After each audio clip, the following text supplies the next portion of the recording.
Marcos, Evangelho de Marcos, capítulo 12, do verso 28 em diante, que diz assim: chegando um dos escribas,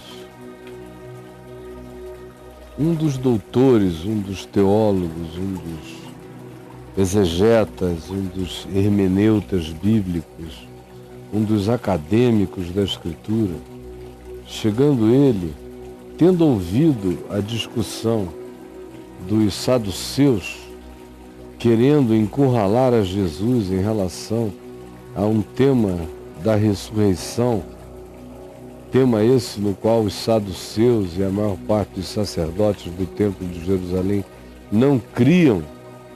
Tendo chegado esse acadêmico e ouvido o final, a discussão entre eles, vendo como Jesus lhes houvera respondido tão maravilhosamente bem, perguntou a Jesus: qual é o principal dos mandamentos? O que é que tu me dizes sobre isso? Eles têm ordem, eles têm hierarquia? Respondeu Jesus então: o principal mandamento é aquele que diz: ouve, ó Israel, o Senhor nosso Deus é um só, é o único Senhor. Amarás, pois, ou por causa disso, porque Ele é o único, porque Ele é Espírito e verdade, amarás o Senhor teu Deus de todo o teu coração, de toda a tua alma, de toda a tua psique, de todo o teu carinho, com toda a tua ternura. Amarás o Senhor teu Deus de todo o teu entendimento, com toda a tua inteligência, com toda a tua ciência, com todo o teu poder de compreensão. E amarás o Senhor teu Deus com toda a entrega física, psíquica, espiritual, das tuas energias, das tuas ações, da tua disposição. Amarás o Senhor teu Deus sem procrastinação. Esse é o primeiro mandamento. O segundo, Jesus disse, o segundo é esse outro, que diz: amarás o teu próximo como a ti mesmo. E aí ele conclui dizendo: não há outro mandamento maior do que estes. Não há outro mandamento maior do que estes. Ele fez com que amar a Deus de todo o coração, de toda a alma, de todo o entendimento, de toda a força, se fundisse com o mandamento de amar ao próximo como a si mesmo. Ele fundiu ao dizer que não há outro. Ele não disse não há outros, mas sim não há outro mandamento. É um só, maior do que estes dois, que são um só, porque não existe meio de você genuinamente amar a Deus a não ser amando-o no seu próximo. Não existe meio. Não adianta você dizer eu amo a Deus, mas eu odeio os seres humanos. Eu amo a Deus, mas eu não suporto gente. Eu amo a Deus, mas eu odeio a natureza, a criação. Eu amo a Deus, mas eu detesto tudo que Ele fez. Eu amo a Deus e eu sei que eu amo porque eu canto para Deus. Eu amo a Deus porque eu grito, eu rodo, eu danço para Deus. Eu amo a Deus porque eu decoro as lições do catecismo. Eu amo a Deus porque eu deixo a minha jugular estufada de tanto que eu grito aleluia. É por isso que eu amo a Deus. E que Deus é esse que mede amor por performance e teatralidade litúrgica em cultos? Que Deus é esse que se satisfaz com a mediocridade dessas entregas de elogio excessivo, repetitivo a Deus, até Deus ficar tão vaidoso de ser tão elogiado, de ser chamado de grande, de maior do que todos. O Senhor é o maior, é o maior. O teu é o maior. Que Deus é esse que se sente cultuado quando é chamado de o grande, de o maior?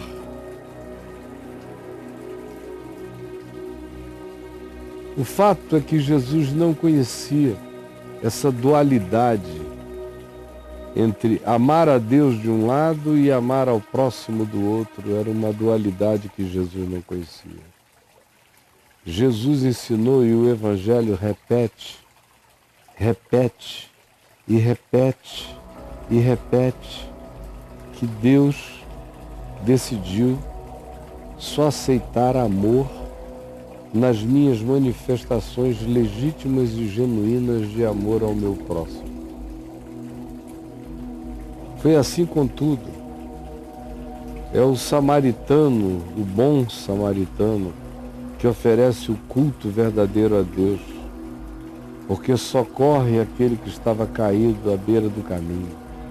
Enquanto os que diziam que amavam a Deus de todo o coração, de toda a alma, de todo o entendimento, a saber, o sacerdote e o levita, desviaram o caminho e passaram batidos. Mas aquele que não tinha nenhuma declaração, nem de fé, nem de doutrinação, nem de teologia, nem de dogma, nem de compreensão, sabia uma coisa, que a única coisa que importava naquela circunstância era levantar o ser humano que estava esfolado, assaltado, arrebentado e quebrado, e que fazer isso sem medir esforços era a grande atitude que ele podia ter na vida, e ele não estava nem pensando em Deus, nem em se tornar santo, nem em ter uma oração ouvida, absolutamente nada. Ele estava fazendo aquilo apenas por causa do ser humano, por causa dele no outro. Amarás o teu próximo como a ti mesmo. Era assim que eu queria que me tratassem, é assim que eu vou tratar o outro. E Jesus funde o amor a Deus e o amor ao próximo como a si mesmo num único mandamento, dizendo: não há outro mandamento maior do que estes, que se não forem complementares, não são nada. Esses mandamentos, que se não forem complementares, não são nada. Se eu não amar a Deus amando o meu próximo, isso de nada me aproveitará. É como bronze que soa, é como símbolo que retine. Se eu não amar a Deus tratando da vida com verdade e justiça, com deliberação e decisão do bem mesmo, eu posso passar o dia inteiro de joelhos e eu não estarei adorando a Deus, nem louvando a Deus, e muito menos amando a Deus, porque Jesus disse que Ele quer ser amado no amor que eu tenha por aquele que, tendo fome, eu dei de comer, de beber, que eu dei de comer, eu tendo sede, eu dei de beber, estando nu, eu vesti, estando aflito, eu confortei, estando desassistido, eu assisti. Jesus disse: esse é o amor que vence o juízo, que silencia todos os julgamentos é esse amor. Amar a Deus é amar o próximo. Quem ama o próximo ama a Deus. Quem não ama ao próximo, por mais que viva em carolices beatas, não ama a Deus. O apóstolo João chegou ao fim da vida com uma convicção absoluta a esse respeito, dizendo que aquele que diz que ama a Deus, ame a seu irmão. Porque se alguém diz que ama a Deus e não ama seu irmão, é mentiroso. Está na primeira epístola de João, está aqui. Não é invenção minha, não é teologia minha, é evangelho. Explicitado nessa sutileza da conclusão de Jesus, que diz: ama o Senhor teu Deus com tudo que tu tens, ama teu próximo como a ti mesmo. Não há outro mandamento maior do que estes, que estão em paridade, em equivalência, porque eles não existem em dualidade. Eles não existem de maneira dicótoma, separados.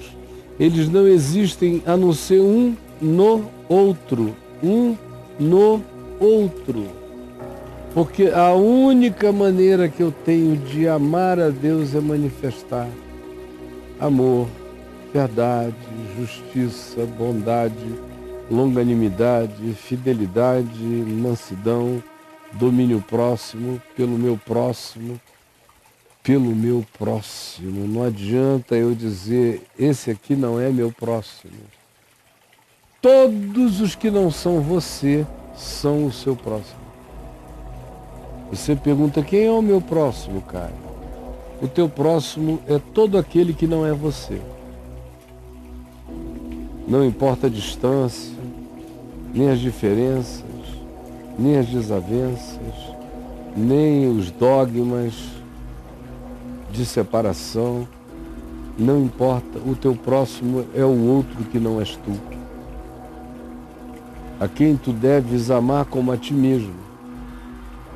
Não significa gostar de quem não é gostável, não significa ser cúmplice daquele que faz coisas erradas, não significa apoiar aquele que usaria seu apoio para desapoiar outros, não significa ter que gostar do indivíduo que é odiável.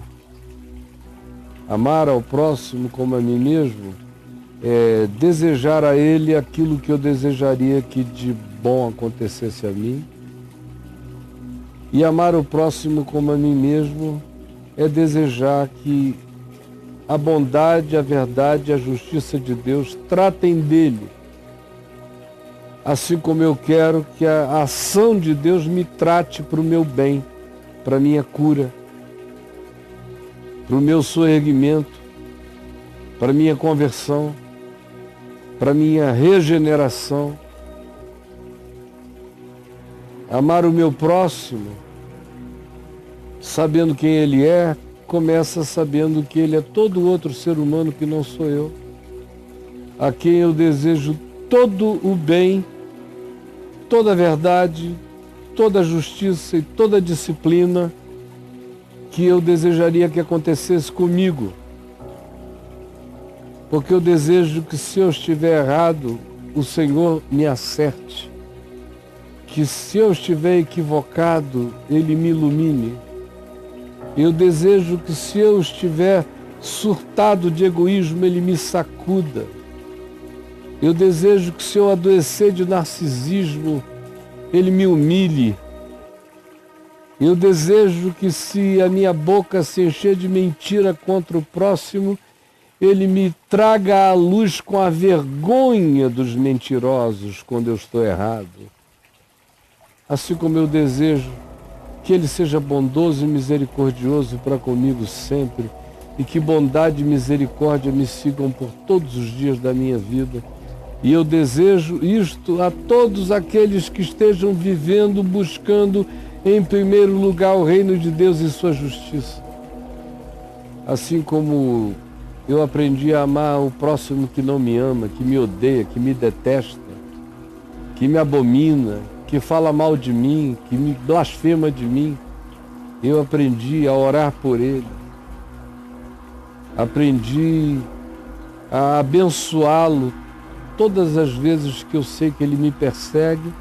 Eu devolvo a perseguição com bênção, pedindo a Deus que tenha compaixão dele. Aprendi e aprendo todo dia, crescendo. Sou um ser relativo, mas todo dia eu aprendo um pouco mais. Porque eu sei que se eu quiser ter alguma coisa com Deus, eu tenho que ter alguma coisa com meu irmão. E eu aprendi uma outra coisa, que a disposição de Deus para comigo é equivalente à minha disposição em relação ao meu irmão. Eu aprendi que o perdão de Deus para comigo é equivalente à minha disposição de perdoar o meu próximo.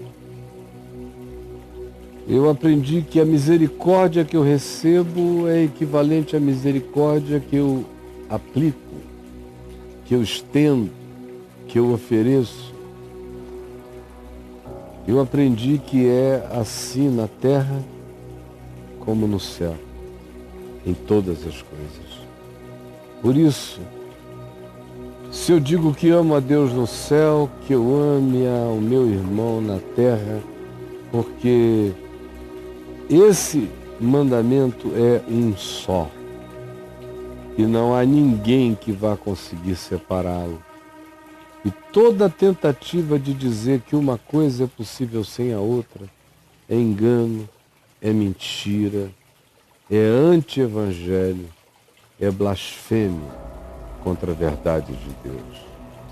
Senhor Jesus, aplica agora a Tua palavra a todos os que a estão ouvindo agora. É o que eu te peço, que Tu faças isso de maneira poderosa. É um conceito tão repetido, especialmente por mim, mas eu peço que ele machuque, que ele incomode, que ele perturbe, que ele traga desconforto, que ele desassossegue os corações acomodados, cínicos, autojustificados, e que ouvem e nunca chegam ao pleno conhecimento da verdade. Acorda-os agora, acorda-os hoje, acorda-os já.